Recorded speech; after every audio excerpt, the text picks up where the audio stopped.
So this, my friends, is the 2019 Rome Powder Division Moontail 153. That's a mouthful.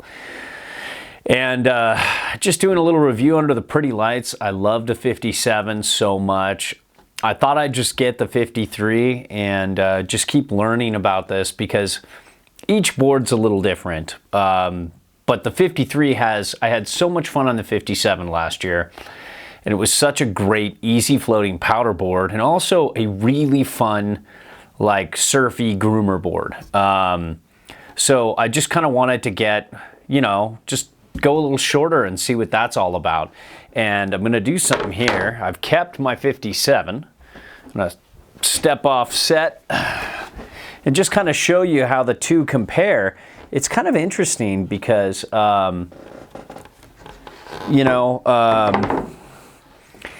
they're very similar. The Powder Division 57 just seems like a little more board.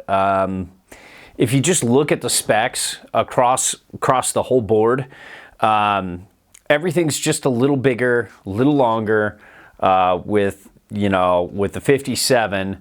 And the one thing I kind of noticed is, like, so if you do this, let me see if this works here, guys.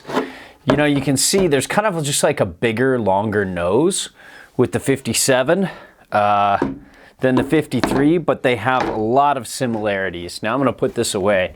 And it just seems like it would be fun to just have a little shorter, a little quicker, a little easier in the trees. Not that the 57's that difficult at all. So, first off, you can see the camber profile. There's not much here, but it is just a mellow camber that's felt a little more on snow. And what I felt with the 57 is I really liked it when I set the stance all the way forward when I was riding groomers, and loved it all the way back when I was riding powder. And I tried it in the middle too, but those were my two favorites. And I'm pretty sure this will be the same. Haven't gotten this out on snow yet, but wanted to show you this under the pretty lights before I start, making this less pretty. You can see the base here, nice and smooth. I love this price point, It's funny too, because a lot of people think oftentimes like a lower price point might mean a lesser quality board. And sometimes there are cost cutting techniques there. But with this board, sometimes like I'd prefer this over not always, but in a lot of situations, I'd prefer this over much more expensive dedicated powder boards and kind of snow surf, kind of short, fat, surfy kind of rides. So, I love this base. It's just smooth. It's easily maintainable, and it's not die cut. So it's just got a really good glide to it when well waxed. And it's not the kind of base that if you wax it too much, if you don't wax it enough, it will not glide well for you. It's the kind of base that kind of hangs in there if you're not a diligent waxer. So I really like that. But if you can, wax up before your powder day, because it just makes, the glide so much better.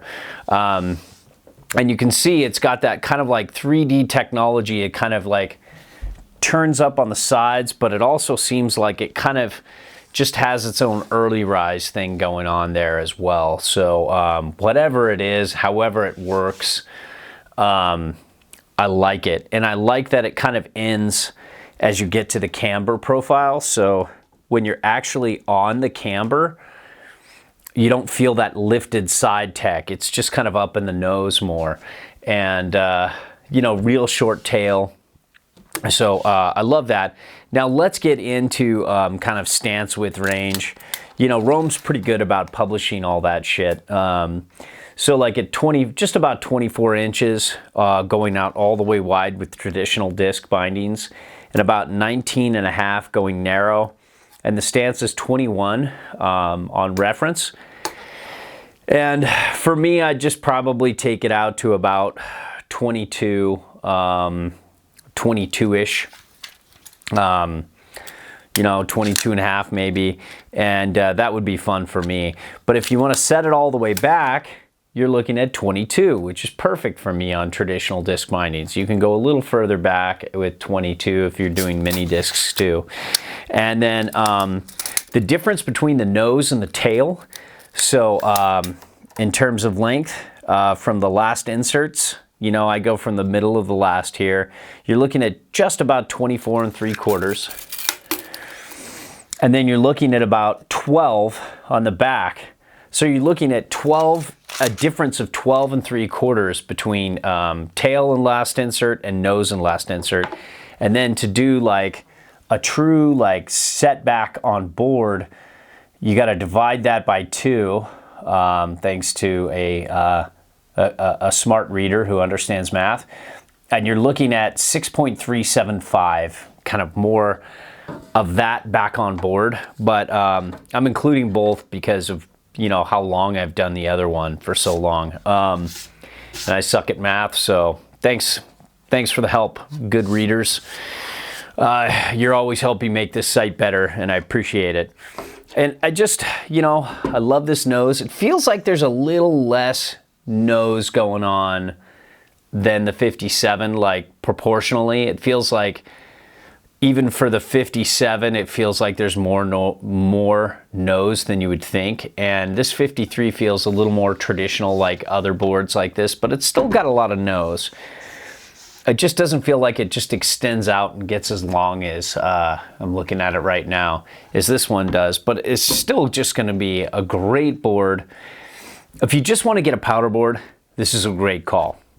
Now, if you wanna get a powder board that can also ride groomers pretty well, better than most like flat to rocker or continuous rocker or, you know, kind of more true powder boards, this is still a great call. And I've had lots of fun riding the 57 on groomers, and think I will too with this 53, since it's very similar in camber, profile, and ride. So there you have it, a great not just for powder board, kind of a short, fat, surfy ride, whatever the hell you want to call it. It's a lot of fun.